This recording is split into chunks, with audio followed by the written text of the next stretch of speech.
Hello, ladies and gentlemen, and welcome to XCOM, Enemy Unknown. In this series, I, your humble host Finbar, commander of the XCOM project, will be taking you through the game, hopefully bringing you each mission that I can do without losing a single soldier, while playing the game on classic difficulty. This is the second hardest difficulty before extreme, but I don't want to do it on extreme because that game mode makes me cry. I'm not going to pretend otherwise.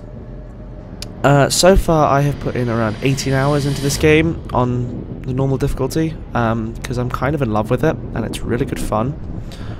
How it works is that you control a squad of 4 to 6 soldiers in a tactical turn-based style to combat an alien invasion, as you can see going on in the background. This is the cutscene at the beginning of the game. And it is my job to fight the aliens, essentially. There will be a gameplay, a full first mission will be up shortly, so I shall explain to you how each combat system works then. But the idea of the game is that you upgrade, each soldier will rank up as he does more missions and kills more aliens. You can gather alien technology and research it, and therefore upgrade each soldier's armor and weapons and gear that they carry with them. They also gain abilities depending on which class they fit into. And you can use all these to ensure more survival and more aliens die. Incursion. Essentially. This Council of Nations has convened to approve the activation of the XCOM project. You have been chosen to lead this initiative, to oversee our first and last line of defense. No pressure then. Your efforts will have considerable influence on this planet's future. We urge you to keep that in mind as you proceed. Have you ever been told, don't screw up in a more dramatic way? Well, let's jump right in, shall we? Commander. So cool.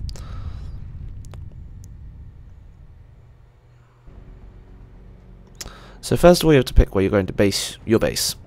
Each continent offers you different bonuses, but I'm going to choose Africa because I usually run out of money, Africa for this one, and we need so to get more down money there is fast. helpful.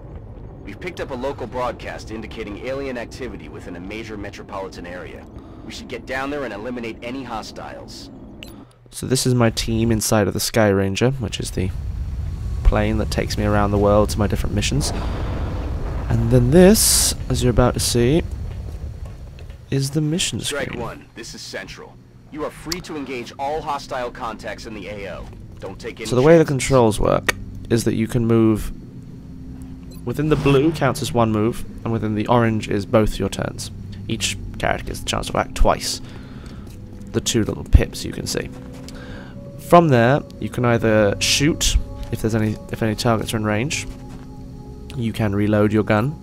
You can hunker down, which increases your defense, or do what I just did, which is go on Overwatch. Overwatch means that if either of those two who've gone on Overwatch see an alien, they will take a pot shot at him, which can be very useful at times, especially if you're going... Unfortunately, there is a dip in accuracy when you use that ability, which can mean that quite often people miss, which is intensely Alien frustrating. life on Earth. We're witnessing something never before seen in recorded history. Meet the baddies.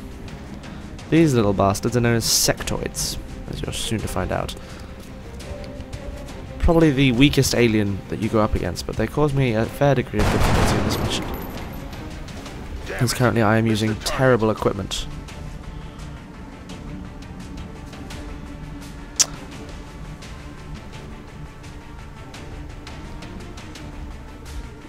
So my thought process was, if I push up around the middle and also flank my characters down the side, I will be able to trap these sectoids out of position and then brutally and horribly murder them.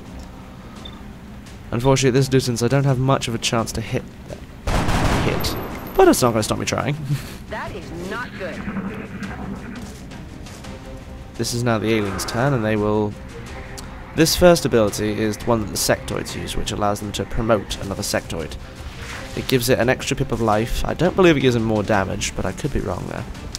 And also it means that if you kill the person promoting them, as it were, it'll kill both sectoids. Unfortunately, I'm way too far out of range to use that advantage.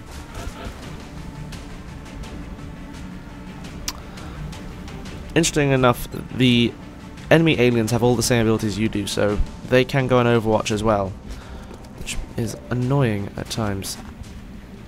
This is a reaction shot, as it were. These are triggered by things like Overwatch, and there's also an ability for the Assault class, which will trigger a reaction shot if an enemy alien comes within a certain range. Dead and gone. Slightly annoying thing about this game is appear that to self-destruct when the operator dies. We should look closely for any fragments that could be salvaged for our own development programs. I was talking, Valen. The slightly annoying thing about this game is that the glitches are very present. So there I managed to shoot an alien through solid rock, but with that one, even though he was standing up behind the cover, according to my camera, I only had a 25% chance to hit him and missed completely. This is kind of weird. As you can see, I'm currently undecided about what to do with this guy. And I decide to slowly move up and see if he can't take out this. Oh no, I put him on Overwatch because I still don't have more than 25% chance to hit this alien. So hoping that I can flush him out of cover and shoot him from there, but nope! My lovely squaddy there took care of him. With that, we move on up. Get up, get on up. Get up, get on up.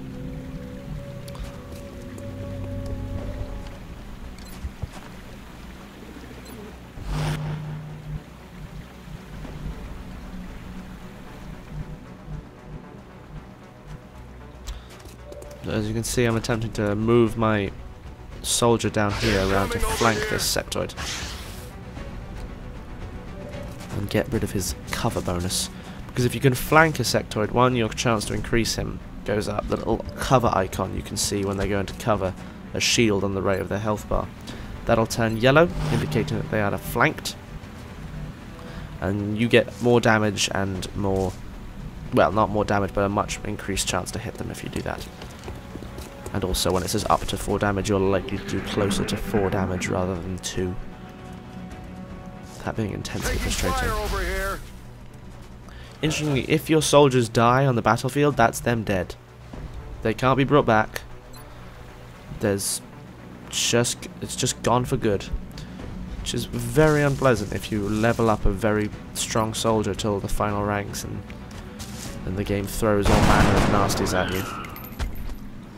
No longer a threat. But these 3 sectoids didn't stand much of a chance, did they? However, the fact the mission hasn't ended means that there are still more aliens around. We shall have to track down.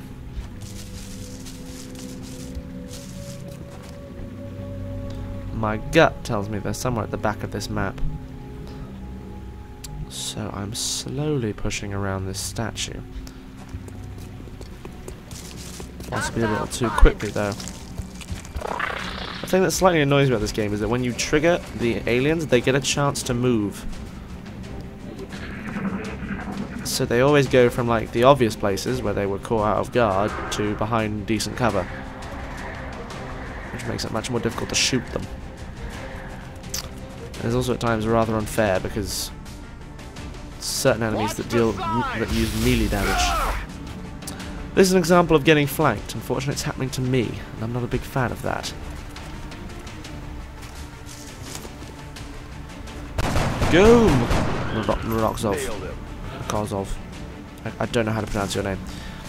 Mildly amusing thing about XCOM is that even though they come from a wide variety of nations, I believe there's an Irishman and a Japanese girl on this team already, they all have American accents. Way to go, Firaxis. Way to go. It seems we have a little bit more of a chance of hitting this guy. But yes, we still miss. Damn it.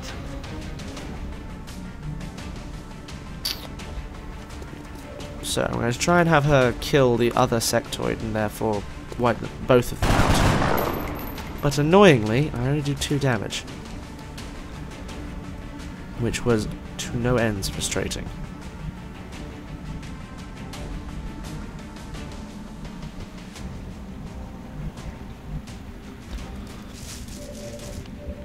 you don't have to move your soldiers in the exact order the game wants you to. You can tab between the different soldiers, or just click on them to move whichever one you'd like. So I'm trying to avoid moving this guy because he's rather low on life, and I wanted to keep them all alive, because there are bonuses for doing such. I'm alright.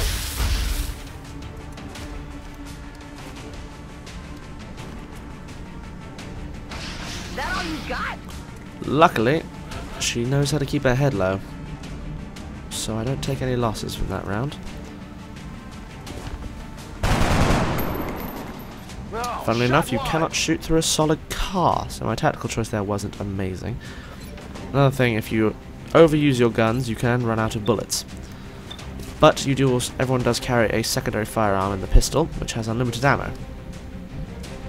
However, it is obviously much less damaging than the main firearm. Now, here was where I got a little bit cocky. Luckily for me, it pays off.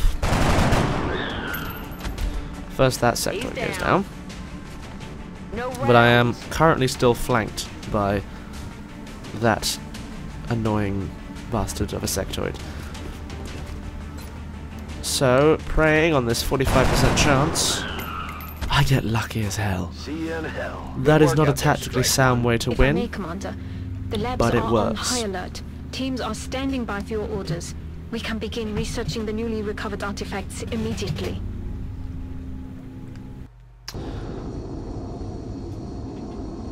So, once you complete a mission, you return to XCOM base. The XCOM base being kind of awesome. So, welcome. Welcome to XCOM HQ, Commander. I'm Central Officer Bradford. My role in this project is twofold: providing tactical support for our field operations, and keeping you briefed on the current situation. My efforts should allow you to focus on the bigger issues at hand. Speaking of which, we have a soldier waiting for a promotion in the barracks. I'll let you get to it. This is one of the 3 characters in the game, as it were. The other 2 being the scientist, Dr. Valen, who you've heard talking over the radio, and also a man who works in engineering. Now, The when recovered they've all been artifacts are being unloaded, and the research team is awaiting your orders. We'll get started as soon as you give the order, Commander. She's rather intrusive. So first we'll go to the barracks and I'll show you around the different soldiers. So once they get a promotion Just like for it the very sounds, first time, the support class provides that intangible they go to edge squaddy our rank. squads need. They make everyone around them better. which decides which class they The are and heavy gives them their weapons first skill. specialist provides a crucial service to the squad. With the rocket launcher in tow, there are demolitions experts. Heavy guys carry around machine guns and rocket launchers and are very Our useful. snipers specialize in dealing massive amounts of damage from afar, but without sufficient training, they're vulnerable in close combat situations. The assault Snipers are class serves very as our powerful, front but line. annoying, They're the have first ones annoying into a skills fight to start off and the with. last ones out. Whereas the assault guys, run and gun is incredibly useful combined with a shotgun, especially when finishing off an enemy, because you can just run around and Commander shoot him to right the in the research face, labs. Commander no matter to how, the research. almost no matter how far away you are. This is Dr. Valen in the Hello, research lab. Commander. My name is Dr. Valen. I oversee the research labs. This is where all of XCOM's research and development takes place. We have already begun analyzing the artifacts recovered from our first encounter with the aliens. Based on our preliminary findings, we believe we can use them to develop some new equipment for our soldiers. With your approval, we will begin research immediately. Research labs. The level of equipment you can have can jump from basic armor through Carapace, Titan, Archangel, which allows you to fly. There's also advanced ones like Ghost, which allows you to turn invisible, I agree. and that the does seem to be the most pressing other ones of that our give you current a research grappling options. hook, which We'll is very begin useful for immediately. snipers. I will notify you when a complete report is available. And weapons jump from basic assault rifles that fire bullets to Commander. lasers, I was wondering plasma, when you'd be stopping by. Welcome to and engineering. that's as far as I've Anything seen they the can weapon dream up in the advancement so research far. labs, we can build it here. Speaking of which, Dr. Valen has just sent us some new schematics. With your approval, we will begin fabrication. We best do that. This is where you can build all the new different things. So the first thing I want is a med kit, which will be given to a support class character, allows them to heal some damage or stabilize a person who is about to die on the battlefield.